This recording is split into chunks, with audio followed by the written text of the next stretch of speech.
Saya termasuk kiai yang kalau ngelepas haji, mungkin yang haji itu mangkel. Karena saya tidak pernah muji-muji haji, meskipun saya melepas orang haji. Umumnya kiai kalau ada orang haji kan dilepas haji mabrur, tidak ada lain balasan kecuali surga. Itu ngenes ketika si kiai pidato tadi ternyata ngenes. Ngenesnya seakan-akan surga itu hanya milik yang haji. Anak koyok kulo sepudi Gus kulo ora kelar kaji. Semenjak itu setelah saya jadi kiai ya dendam juga. Akhirnya setelah saya jadi kiai kalau ngaji orang yang haji mabrur balasannya surga, orang yang fikir sabar juga surga, orang yang sering dimarahin istri juga surga. Katanya pokoknya surga terus. Sampai yang mau haji itu Gus gimana kok bahas kita kok sama dengan mereka? Ya karena saya ada ulama pesanan kata gitu. Bismillahirrahmanirrahim. Subhanaka la ilma lana illa ma 'allamtana innaka antal alimul hakim. Allahumma shalli wa sallim ala sayyidina Muhammad wa ala alihi wa sahbihi ajmain. Amma ba'du. Yang sangat saya hormati Dekan Fakultas Kedokteran UGM, juga tri dari Profesor Zaini, Profesor Ova Amelia, yang terhormat Dr. Naini, Dr.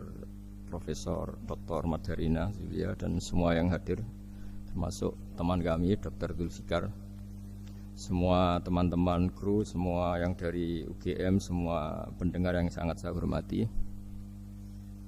Saya tidak akan cerita tentang perspektif kesehatan karena ini wilayah yang menangani kesehatan. Mereka lebih spesifik, lebih tahu. Tapi saya akan cerita tentang sejarah kurban. Saya masih ingat pesanan Pak Zaini, berkali-kali beliau bilang saya, agama yang masuk negara enggak konflik itu diantaranya paling spesial itu Indonesia. Karena para wali ini mendampingi kultur daerahnya, tapi tidak benturan. Misalnya kalau orang Jawa dulu pakai sesajen di sawah-sawah, katanya dimakan penunggunya. Ya penunggunya sawah itu kalau dulu ya pikirannya itu makhluk gaib. Di era modern ya penunggunya itu ya kambing, ayam itu jadi. Ya memang yang makan itu akhirnya. Tapi dulu itu aneh diistilahkan dimakan penunggunya. Kalimat penunggu itu apa ya gak jelas, apa dengan tanda petik apa penunggu betul gak jelas. Wali-wali datang tidak mengkafirkan itu, tapi terus dirubah jadi sedekah ke tetangga-tetangga. Jadi kultur itu enggak dilawan, tapi cukup diubah. Jadi makani demit menjadi sedekah ke tetangga.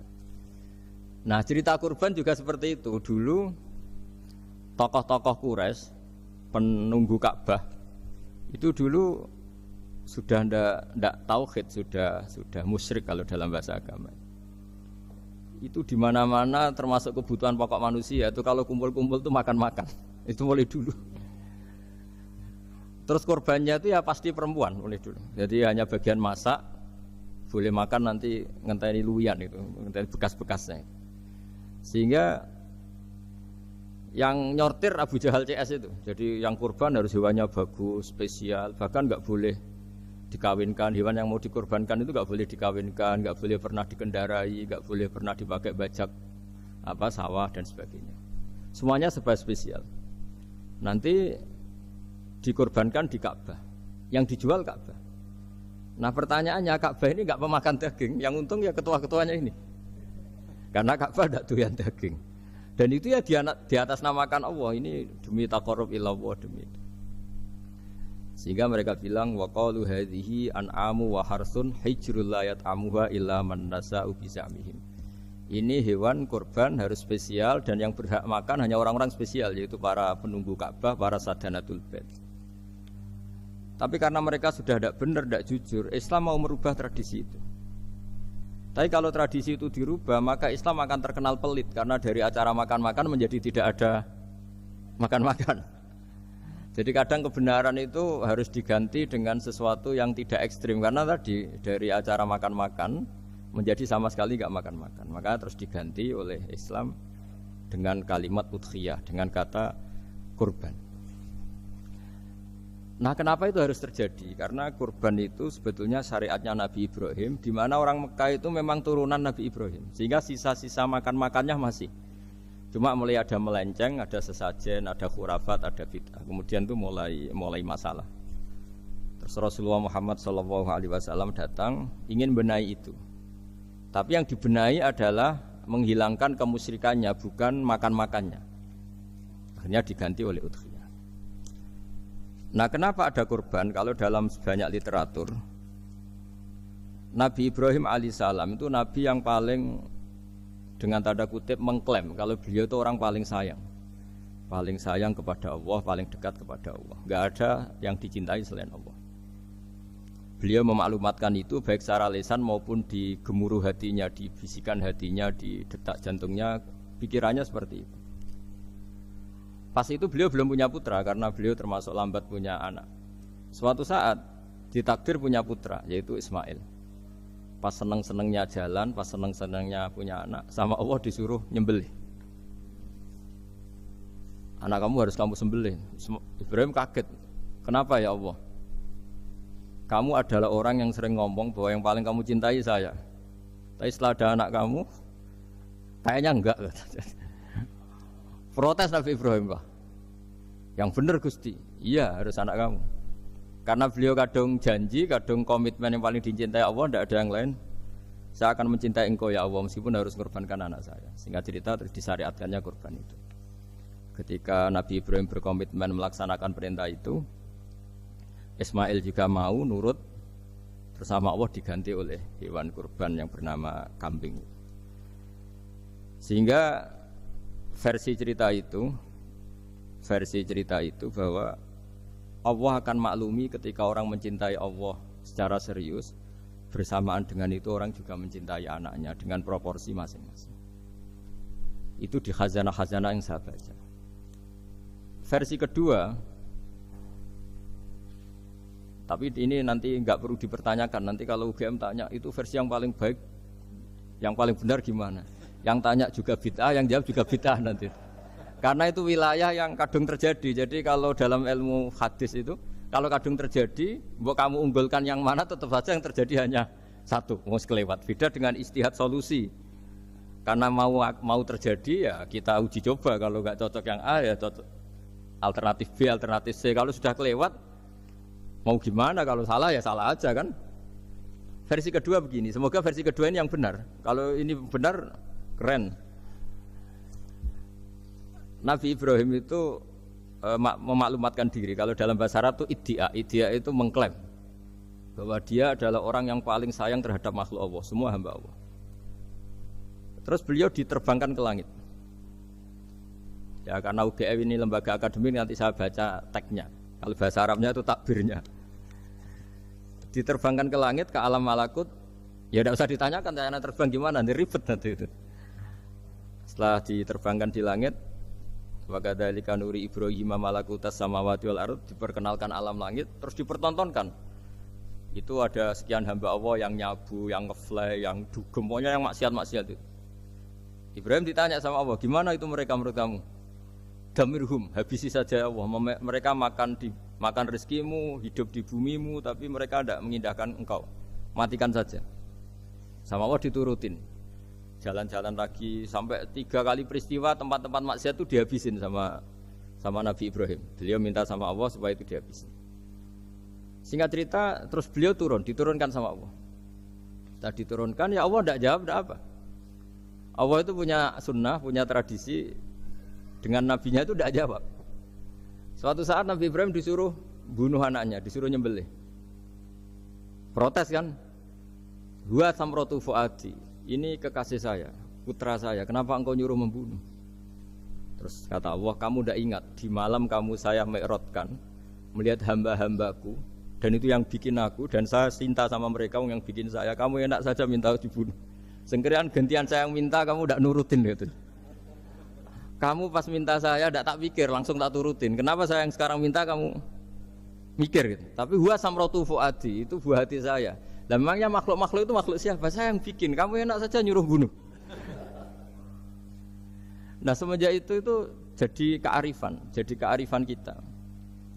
Makanya Mbak Ova ini kalau guyonan di dunia kiai, kalau ada majikan bentak pembantunya yang salah meletakkan piring atau gelas, pasti cara berpikir mesti pembantunya ada cantik. Karena kalau salah tok kok dia cantik, itu mesti mikir.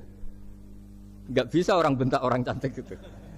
Jadi sama, misalnya saya janjian sama Gus Fikar. Janjian, Gus datang hari Senin gini-gini, ternyata beliau enggak datang. Kalau saya tidak punya utang, tidak atasan saya pasti marah. Sudah janji kok gini-gini. Saya bisa marah itu sebetulnya sebabnya itu dua. Saya kecewa dan dia tidak punya jasa. Tapi yang diomongkan hanya, wah kamu khulful wa'di apa? Enggak tepat.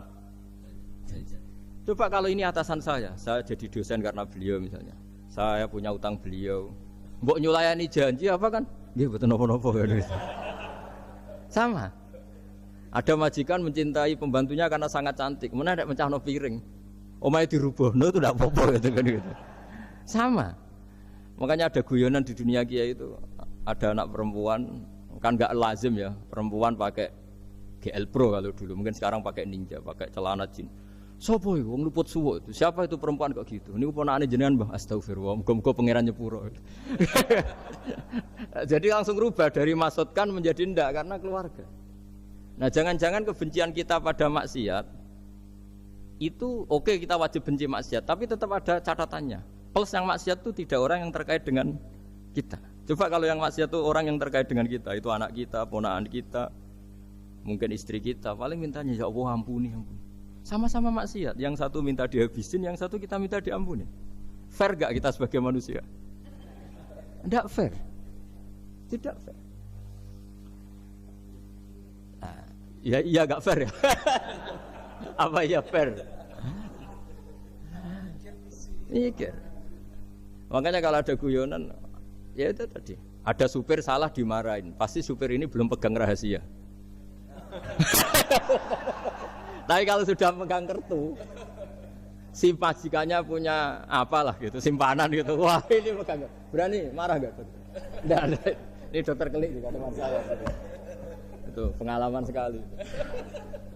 Jadi itu guyonan kiai. Makanya jadi manusia itu gak pernah adil sebenarnya. Makanya Allah pernah mensifati manusia itu wa kanal insanu dzaluman jahula. Manusia itu sangat zalim dan sangat bodoh. Kalau misalnya jenengan tanya, orang soleh pun itu gimana? Orang soleh asal manusia tidak nabi, itu ya mesti ada zalimnya. Makanya kalau dalam kitab hikam diterangkan, kitab hikam itu kitab yang olah manusia. Itu menyebut begini, manusia itu siapa? Dijawab, manusia itu mangkanat mahasinuhu masawiyah. Orang yang ketika baik saja salah, apalagi ketika salah. Kita misalnya punya toko laris itu, doanya mustajab, laris, pembelinya banyak, kualitasnya bagus.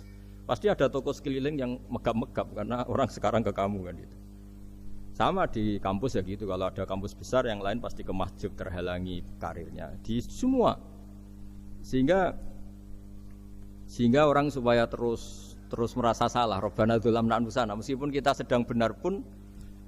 Saya termasuk kiai yang kalau ngelepas haji, mungkin yang haji itu mangkel. Karena saya tidak pernah muji-muji haji, meskipun saya melepas orang haji. Umumnya kiai kalau ada orang haji kan dilepas haji mabrur, tidak ada lain balasan kecuali surga.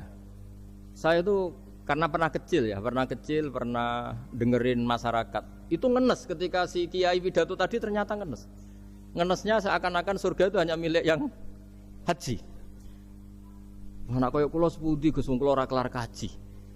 Semenjak itu setelah saya jadi kiai ya dendam juga. Akhirnya setelah saya jadi kiai kalau ngaji orang yang haji mabrur balasannya surga, orang yang fakir sabar juga surga, orang yang sering dimarahin istri juga surga. Katanya pokoknya surga terus. Sampai yang mau haji itu, Gus gimana kok bahas kita kok sama dengan mereka? Ya karena saya ada ulama pesanan kata saya gitu. Jadi artinya gini. Ketika Anda muji ibadah haji, jangan kira yang ngenes tidak banyak, yang ngeluh juga banyak, karena mereka ada takdir gak mampu haji. Itu hebatnya Islam. Islam juga datang dengan solusi-solusi, misalnya Jumatan itu hajinya orang miskin, orang yang ingat Allah mulai subuh sampai matahari terbit juga sama dengan umroh. Jadi karena tidak semua orang itu mampu haji. Jadi itu Islam. Jadi nanti tak bacakan, jadi versi kedua itu Nabi Ibrahim diperingatkan Allah bahwa tidak seperti itu cara mengelola hambaku. Nah, Islam ini kata Allah anit tabi' millata Ibrahim hanifa. Referensinya Islam, mentornya Islam itu Nabi Ibrahim. Sehingga kita alhamdulillah punya sejarah wali songo. Saya punya orang tua Kiai Nur Salim itu sayang sekali sama umat, Mbah Mun juga gitu. Saya sama Profesor Zaini itu sudah mulai tahun 2000, terus tiap hari ketemu juga nggak pernah kecewa. Beliau itu pernah disalahpahami, mungkin Bu Ova belum dengar ini. Pernah disalahpahami karena beliau itu tangan kanannya kan agak kuat. Jadi kalau ngambil papa itu pakai tangan kiri. Itu pernah disalahpahami ya, mungkin orang hasud karena tidak mengkonfirmasi langsung mengklaim beliau itu kiai profesor, kalau apa-apa pakai tangan kiri. Kira-kira pertanyaan sunnah rasulnya mana kan gitu. Beliau itu ya hanya corong Jawa itu berambang, agak nangis tapi tidak sampai keluar air mata tapi berambang. Terus beliau bilang gini ke saya seharusnya gimana Mas Pak? Ya kalau Pak Zaini ingin jadi wali ya tidak usah menjelaskan. Kalau Pak Zaini ingin menjelaskan berarti ingin diakui makhluk. Tapi kalau nggak dijelaskan mereka salah paham terus. Tapi cepat jadi wali karena sudah mulai mengabaikan apa kata mereka. Tapi kalau menjelaskan ya enggak, ya lama jadi walinya. Tapi bagusnya orang nggak salah paham. Pak Zaini tertawa-tawa. Jadi wali apa enggak? Jadi saya tuh lama sekali sekamar dengan beliau ada di Badan Wakaf ya Mas Fajar ya. Badan Wakaf yang atas itu kan dulu tempatnya Pak Rektor kan kosong. Nah, itu kita tempati sama Pak Zaini bertahun-tahun tiap hari diskusi. Dan nggak pernah ceritanya beliau itu penting. Karena seneng guyon, memang khasnya ulama itu seneng guyon. Kemarin saya ketemu Pak Kures, beliau cerita, saya ini punya idola Gus Pak. Kalau manggil saya Gus kadang ya Pak. Dulu beliau doktor filsafat. Lama-lama jadi Syekhul Azhar. Itu kalau ke kuliah pakai bis ya. Kata Pak Kures pakai bis. Suatu saat di Al Azhar itu kan beda dengan di yang lain ya, agak-agak modern. Si gurunya ini beliau itu karena banyak yang berdiri, beliau duduk ada perempuan berdiri, terus yang lelakinya berdiri, terus jatah duduknya dikasihkan perempuan. Perempuannya itu pakai pakaian yang agak minim, agak seksi lah, agak minim. Terus si Syekhul Azhar tadi saat itu belum Syekhul Azhar, punya 2 permen.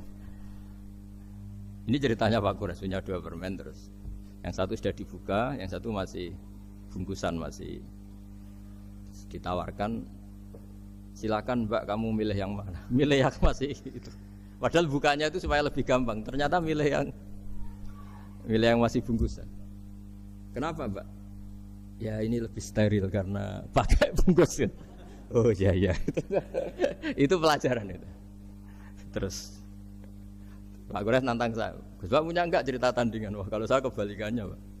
Di kereta itu ada Cina, enggak khitan ya. Ketemu sama kiai kampung. Terus, kenapa khitan? Enggak khitan juga sama gini-gini gitu. Terus dikasih pisang. Terus dimakan, dikupas dulu. Kok udah langsung aja. Terus kata Pak Kures, nah ternyata sama Pak Zaini sama Pak Kures itu dibalik ke profesorannya. Ceritanya itu ya guyon terus. Karena memang agama ini itu kalau masalah kebenaran itu serius. Tapi dibalik kebenaran ini yang perlu dicatat oleh semua yang mencintai agama ini, bahwa Allah itu tidak butuh taat kita. Dan Allah tidak akan gagal sebagai Tuhan karena maksiat kita. La tanfa'uhu ta'atuhum wa la tadurruhu maksiatuhum. Allah tidak akan ngefek ketika semua orang taat ya gak ngefek, semua orang maksiat juga gak ngefek. Karena Allah ini zat yang punya eksistensi sejati, sehingga hubungan kita dengan Allah itu tidak ngefek ke Allah, tapi ke kita sendiri. Sehingga mereka lebih rileks karena nggak merasa harus mati-matian bela Allah. Allah tetap Al-Qayyum, zat yang bisa berdiri sendiri. Sehingga di kitab-kitab itu ada bab namanya Mizahun Nabi, guyonan-guyonan Nabi. Itu ada babnya sampai di kitab Ihya, di kitab banyak lah kita. Masyhur itu suatu saat ada orang sepuh sowan ke Nabi karena sudah sepuh. Beliau pamit lah, kira-kira jam segini pamit, ya Rasulullah saya mau pulang karena nanti kemalaman. Karena beliau jalan kaki yang orang sepuh. Kata Nabi, dah tenang saja di sini, nanti pulang kamu udah jalan kaki. La ahmilan naki alab ninakoh, nanti kamu tak naikkan anaknya unta. Pikirannya orang sepuh tadi namanya anak unta itu ya kecil. Wa ma fa'altu bibninakoh, apa yang bisa saya lakukan dengan anak unta? Sudah tenang saja. Setelah beliau ngaji lama, ya dikasih unta tua itu. Silakan kamu bawa unta saya ini. Ini kan unta tua, ada anak unta. Ya meskipun tua ya anaknya unta kata Nabi. Ya tapi cerita saja. Meskipun tua juga anaknya unta. Jadi agama itu rileks. Nabi Ibrahim kembali lagi ya karena syariat Ibrahim. Nabi Ibrahim itu pernah minta supaya nyawanya itu diperpanjang karena beliau umumnya orang itu kan ingin nyawa panjang, ingin umurnya panjang. Beliau yakin penting nyawa panjang, umur panjang. Allah tidak jawab enggak apa. Suatu saat ada tamu, orangnya itu sepuh sekali. Nabi Ibrahim karena orang yang sangat menghormati tamu dikasih kurma, apa itu? Anggur. Itu setiap dimakan dikunyah meler lagi keluar. Karena sudah sepuh, enggak ada giginya, dikunyah keluar lagi. Itu jawabnya Nabi Ibrahim, ya Allah, masuk lagi ke kamar, sholat lagi, mengcancel doa panjang umur. Katanya Ibrahim, oh jenengan jawab toh gitu. Artinya kalau ingin tua sekali ya nasib kamu kayak itu gitu. Jadi karena beliau tahu itu jawaban terus masuk kamar, oh jawab toh Gusti jenengan, terus membatalkan doanya. Itu Nabi Ibrahim. Kalau orang sekarang enggak, ndonga ngarani, ya tua ya tetap sehat, tetap wah itu.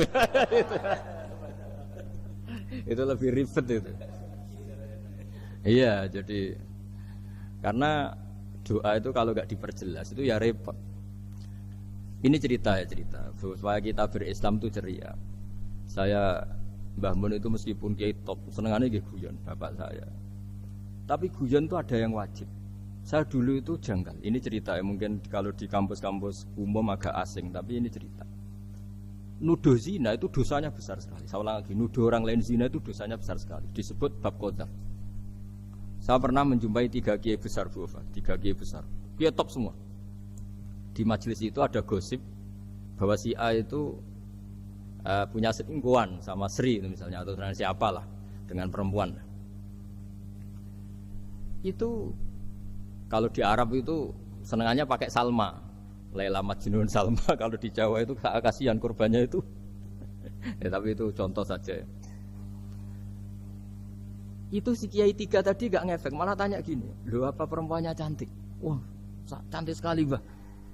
Cantiknya sampai kayak apa? Malah bicara cantiknya perempuan. Saya itu ya pertama iskal. Ini Kiai kok bakas orang apa? Cantik. Orang ayu ya. Setelah majelis itu bubar, yang penggosip tadi ya yang gosip ini gak Kiai, yang pembisiknya ada Kiai, yang gosip ini gak Kiai. Cuma Kiai 3 ini posisi mendengar. Tapi malah tanya cantiknya tadi. Singkat cerita setelah orang itu pulang bilang gini, Gus. Itu kalau saya bilang iya dengan gosip itu, saya ikut qadzaf, saya ikut menuduh orang lain zina. Itu dosa besar. Selain itu saya kiai, kalau saya bilang iya dianggap membenarkan. Maka untuk mengalihkan enggak bicara nuduh, jadi guyon tadi. Jadi guyonnya itu karena kalau kita tadi bilang iya artinya mengiyakan. Dan itu artinya qadzaf, punya dosa besar karena nuduh orang lain zina. Diperparah dia kayak besar kan orang menjadi percaya karena yang ngomong bukan penggosip lagi tapi ya. Maka dialihkan tadi. Loh, ayo nucung. Gitu. Sampai segitunya kearifan. Sehingga dulu ketika Ma'is itu seorang sahabat yang pernah salah besar. Itu Nabi ketika beliau ada gosip salah gitu ya, Nabi masih jangan-jangan kamu hanya mimpi, Cung. Jangan-jangan kamu hanya megang tapi tidak sampai zina. Sampai terakhir Nabi tanya, "Afi aklika syai'un?" Jangan-jangan otak kamu itu sudah agak error.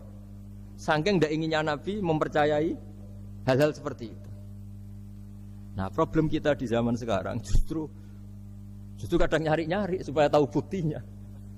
Yang dulu para orang soleh menghindari bukti itu supaya enggak suudzon. Sekarang orang mencari-cari bukti. Padahal itu dilarang, wala tajassasu, orang enggak boleh mencari-cari kesalahan orang lain. Nah, itu kearifan-kearifan yang saya dapatkan dari Bapak, dari Mbah Mun, dari Pak Zaini, dari Pak Gures. Mereka orang-orang yang luar biasa menghindari ngomong penting. Sekarang itu orang banyak yang sering ngomong penting. Sebenarnya itu malah salah. Karena kalau ngomong penting itu vonis terhadap orang lain. Tapi kalau kamu rileks, tidak. Nabi dulu itu rileks sekali. Ketika beliau ngaji gini, terus ada pemuda lewat bawa cangkul mengabaikan pengajian Rasulullah. Banyak sahabat bilang, celaka orang itu ada Nabi ngaji kok tidak ikut. Jawabannya Nabi unik. jangan-jangan dia punya keluarga yang harus kerja, dan kalau harus kerja untuk nafkah keluarganya itu juga ibadah. Itu ya sunnah saya. Jadi Nabi rileks saja, tidak tersinggung, tidak. Nah, kenapa kita butuh rileks? Karena kebenaran sekali dipaksakan itu jadinya benturan. Dan itu wali-wali Songo itu dulu sudah berpikir seperti itu. Sehingga Pak Zaini yang sering ngendikan sama saya, kita ini bisanya mengikuti Mas Bah, kalau manggil saya Mas, tidak bisa benturan. Sehingga tadi ada modifikasi dari sesajen menjadi sedekah, dari apa menjadi apa. Jadi tidak langsung benturan. Dan itu khazanahnya, bacaan-bacaannya banyak sekali. Termasuk peristiwa Udhiyah tadi. Jadi dulu kurban itu dipakai ajang orang-orang tokoh Quraisy supaya dapat daging yang bagus, di atas namakan Ka'bah. Jadi agama ini dijual mulai dulu. Kuno agama ini dijual. Dan agama mulai dulu ya prospek. Ka'bah itu bisa menyedot wisatawan berapa, wisata religi. Sehingga dulu ada Ka'bah tandingan, perhitungannya juga ekonomi. Jadi mulai dulu itu ya sudah seperti itu, mau apa Mang Allah bikin dunia seperti ini. Jadi mulai dulu agama itu ya, sampai orang Yahudi gak mau iman sama Nabi ya pikirannya sederhana. Kalau saya tokoh banyak yang sowan, banyak yang ngasih-ngasih. Kalau saya ikut Muhammad, saya anak buah, yang ngasih saya siapa? Jadi perhitungannya juga ekonomi. Jadi ketika Abraham mau bikin Ka'bah tandingan, itu perhitungannya juga ekonomi.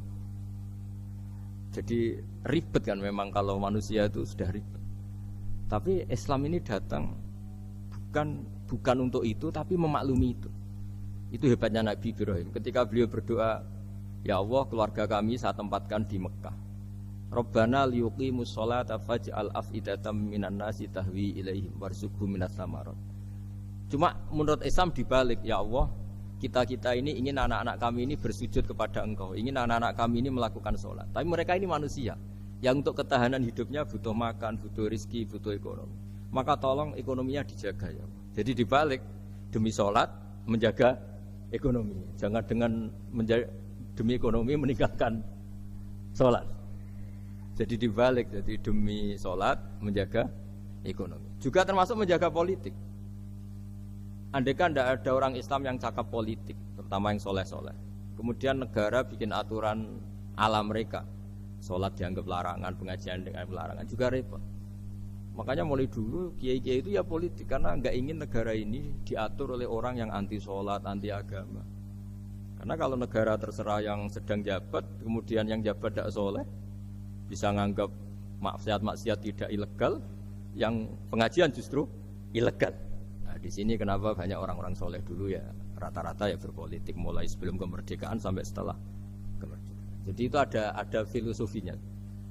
Nah, bahwa ada oknum-oknum yang tidak seperti itu ya monggo, itu oknum. Tapi sebetulnya awal-awalnya kenapa banyak orang soleh yang politik, karena nggak ingin negara ini dipimpin oleh orang-orang yang anti agama, anti kebaikan. Sehingga berkahnya apa? Berkahnya negara ini berkonstitusi secara Islami. Meskipun tidak negara Islam, tapi tadi hak-hak asasi manusia terjaga, hak belajar, hak beragama, hak ibadah. Coba bayangkan kalau kita jadi korut, Korea Utara kan pusing. Jadi, nah itu uniknya, lagi-lagi ini cerita uniknya. Itu mulai dulu itu tidak ada benturan. Ketika ada Masumi, ada Partai NU, ada macam-macam. Muhammadiyah datang di Jogja itu Mbah Ahmad Dahlan itu teman dekatnya Mbah Hasyim. Saya tahu banyak tentang, namanya dulu Darwis. Itu dulu ngajinya sama pernah buyut-buyut Qiyami di sini. Dulu ngaji Mbah Soleh Darat, Mbah Ahmad Dahlan sama siapa itu Mbah Hasyim. Ketika di Mekah yang Mbah Ahmad Dahlan ngaji Syekh Khotib Minangkabau itu ya sama Mbah Hasyim. Nah kebetulan Mbah Ahmad Dahlan hidup di Jogja yang zaman itu sudah khurafatnya kayak apa, karena ada sistem agama yang sangat, menurut beliau sangat jauh dari Islam yang murni. Terus beliau revolusinya seperti itu. Yang Mbah Hasyim nempat di Jombang. Nah itu kan murni ilmu sosial, murni muqtadul hal. Terus beliau punya metode yang berbeda, tapi nggak masalah, mulai dulu nggak masalah. Kemudian jadi kalau yang kadang-kadang memasalahkan tuh ya memang yang nggak tahu masalah. Sebenarnya dulu itu ya biasa aja, karena ya itu urusan metode, urusan. Saya teruskan masalah udhiyah. Jadi yang diceritakan Nabi Ibrahim tadi, bahwa benci seseorang kita atas namakan maksiat itu tidak segampang itu. Karena jangan-jangan kebetulan yang maksiat itu keluarga kita. Apakah kita punya kebencian yang sama saat yang maksiat itu keluarga kita, atasan kita, teman kita? Ya kayak tadi. Kalau saya corong Jawa dibelenjani janji, ada orang janji sama saya nggak tepat waktu, saya bisa marah, itu pasti sebabnya jelas. Itu bawaan saya nggak berjasa sama saya. Kalau kata dokter Kelik nggak cantik ya. Tapi kalau itu orang yang misalnya rektornya bilang, maaf ya saya tidak bisa datang hari ini, tidak apa-apa. Pasti manut itu. Atau yang nyulayani janji kiai itu, cuma ngurus itu teko itu. Ini betul apa-apa. Gayanya aja kita marah karena full waktu ya, ingkar janji. Sama. Intinya Nabi Ibrahim itu coba kalau yang maksiat itu anak kamu berharap saya ngasih tobat kan, bukan langsung tak habisin kan. Intinya Allah ingin bilang ke Nabi Ibrahim, andai kan yang maksiat itu anak kamu, ingin saya menghabisi apa tak kasih tobat? Ya kasih tobat ya. Ya seperti itu saya yang bikin. Maka di Al Azhar sana kalau cerita orang-orang alim itu masyhur. Ada tempat maksiat mau dihabisin sama orang-orang yang sangat keras. Ketemu Syekh Mutawalli Sa'rawi, ditanya, andai kan mereka mati saat maksiat, itu mereka ke surga apa ke neraka? Ya ke neraka. Terus ditanya sama Syekh Mutawalli, kalau mereka ke neraka, akan adzalika muradan Nabi? Apa seperti itu yang digadaki Nabi? Umatnya mati terus masuk neraka karena belum tobat? Tidak, Nabi inginnya mereka tobat dulu. Ya sudah, jangan dihabisin. Kamu berproses ikut mentobatkan mereka. Kebetulan ini mau mendengar. Jadi kita lunak, kita baik itu ya semuanya ingin la'allahum yarji'un, semoga mereka kembali, mereka tobat. Bukan lunak dengan arti mengakui maksiat itu satu kebaikan, itu yang bahaya. Kalau lunak sampai mengakui itu maksiat itu kebaikan, itu bahaya sekali. Tapi kita lunak karena kita ingin berproses untuk bertobat. Karena tadi kalau kita punya nurani itu mesti, andai kan yang maksiat itu anak kita atau teman dekat kita atau orang yang berjasa sama kita, apa kita bisa tegas? Kira-kira gimana? Bisa kamu tegas sama anak kandung? Berat. Ditantang minggat saja pusing gitu. Ya makanya terus ini saya baca teks aslinya ya, supaya mungkin sebagian yang punya kitabnya atau memang punya tradisi akademik supaya mendengar ini. Saya baca ini versi yang kedua ini di kitab Hikam. Kitab Hikam juga termasuk kitab pegangan para kiai, halaman 4 juz 2. Diredaksikan gini, waqat adzaballahu ta'ala, ini masih tentang kurban. Waqat adzaballahu ta'ala khalilahu Ibrahim fi ba'di mawatinihi al-azimah. Jadi Allah kalau dalam bahasa Arab memberi teguran itu namanya takdib. Makanya kalau orang nakal itu, kalau orang Jawa bilang kurang ajar. Sebenarnya ajar itu kan tahun ajaran baru. Ajar itu kan barang baik. Ya kan disebut tahun ajaran baru. Pengajaran, ajar itu kan barang baik. Jadi kalau kurang ajar berarti kurang baik. Itu bahasa Arabnya orang yang kurang ajar perlu diajari. Itu kalau orang Arab bilang ditakdib. Diwarai toto kromo, diadabkan. Jadi belum punya adab diadabkan. Itu udah, tapi tentu Nabi Ibrahim nggak sampai kurang ajar. Ini kan cerita bahasa ya. Jadi kalau sebenarnya ajar itu udah buruk-buruk amat, kurang ajar berarti orang ini kurang pelajaran, kurang. Tapi di Jawa itu agak salah kaprah. Kalau kurang ajar itu ekstrim. Misalnya duduk di meja itu disebut kurang ajar. Sebenarnya tidak se-ekstrim itu. Saya teruskan ya. Terus wa 'allamahu kaifa yatakhallaqu bihadzal khuluqil karim inda tilaihi alal asrar. Terus disebutkan anak Ibrahim annahu arhamul khalqi qol farafa'ahu wa ta'ala hatta asyrafa ala ahlil ardi. Nabi Ibrahim diterbangkan ke langit sehingga melihat di bumi yang maksiat-maksiat itu. Faqala ya rabbi damirhum, habisi saja. Terus faqala wa ana arhamu bi ibadi minka ya Ibrahim ihbit fala'allahum yatubun wa yarji'un. Jadi setelah permintaannya semua dikabulkan, dihabisin sama Allah, terakhir cobalah kamu sekali-kali dakwah ke mereka. Kamu belum pernah dakwah kok tahu-tahu minta mereka dihabisin. Coba kamu dakwah jangan-jangan mereka mau kembali.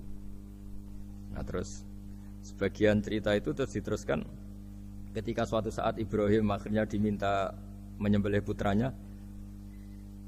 Inni arafil manami anni atfahu kafang dzurmata taro. Falamma tashammara lidzalik wa akhadha sikin biyadi qala Allahumma hadza waladi wa thamratu fuadi wa habbun nasi ilayya. Ya Allah, ini buah hatiku, ini orang paling saya cintai. Kenapa engkau menyuruh ini supaya saya bunuh? Terus beliau dijawab sama Allah, Ama ta'lamu anni rahimun bi ibadi kama anta syafiqun bi waladik. Fa idza sa'altani ihlaka 'abdi as'aluka dzabha waladik wahidan bi wahidin. Jadi kalau dulu kamu minta supaya hamba saya tak habisin karena maksiat, sekarang saya juga minta kamu menghabisi anak kamu.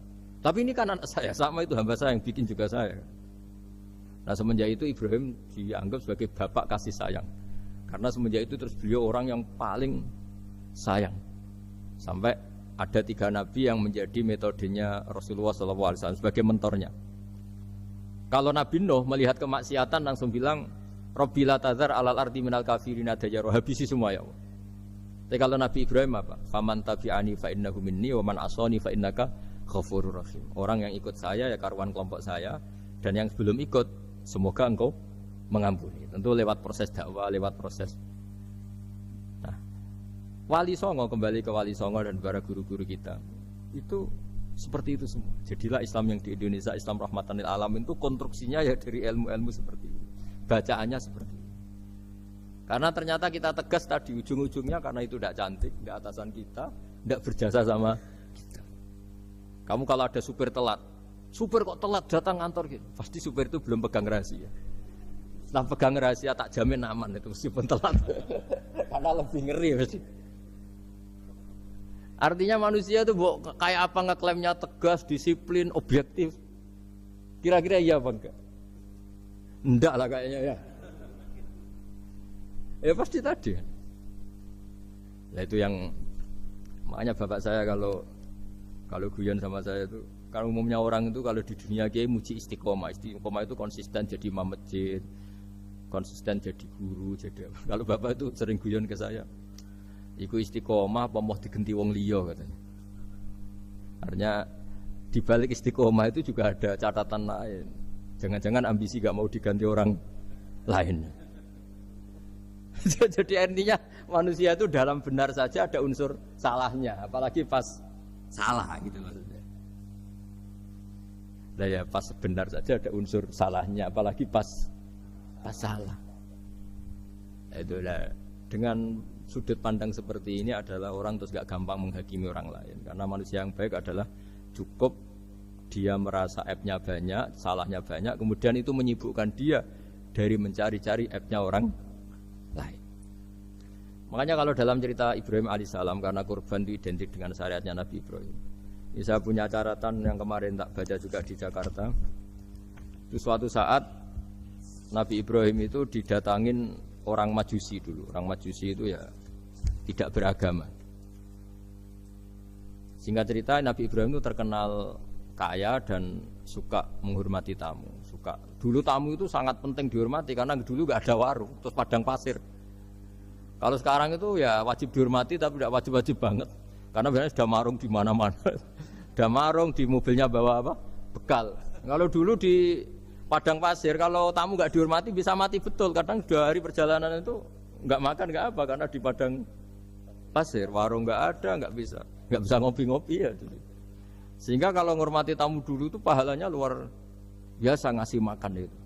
Kalau sekarang ya pahalanya biasa aja karena ya tamunya makannya ya biasa aja karena sudah kenyang duluan itu. Singkat cerita orang ini datang ke Ibrahim minta dikasih makan. Nabi Ibrahim mengatakan kamu syaratnya harus Islam dulu, kalau enggak katanya makan. Karena Ibrahim itu seorang nabi dan beliau komitmennya seperti itu, si tamu tadi putus asa. Akhirnya walla itu ya sudah meninggalkan Ibrahim. Setelah beberapa jangkah Allah bilang ke Nabi Ibrahim, orang itu umurnya berapa tadi bilang ke kamu? 50 tahun.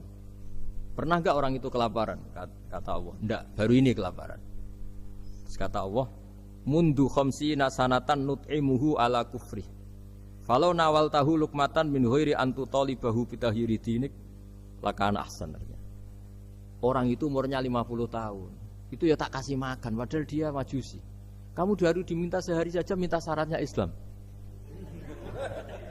Terus itu ada di kitab apa Ar-Risalah Al-Qusairiyah di halaman 262. Jadi cuma dulu itu motifnya semuanya agama, bukan atas nama demokrasi atau kebebasan beragama. Karena dulu itu orang dulu itu kan saking sayangnya Allah apa-apa konstitusinya ya perintah Allah. Dan ternyata perintah Allah seperti itu. Akhirnya dipanggil. Kemana ya majusi ke sini tak kasih makan. Dan majusinya kan kaget. Ada apa? Kenapa kamu rubah? Ditegur Tuhan.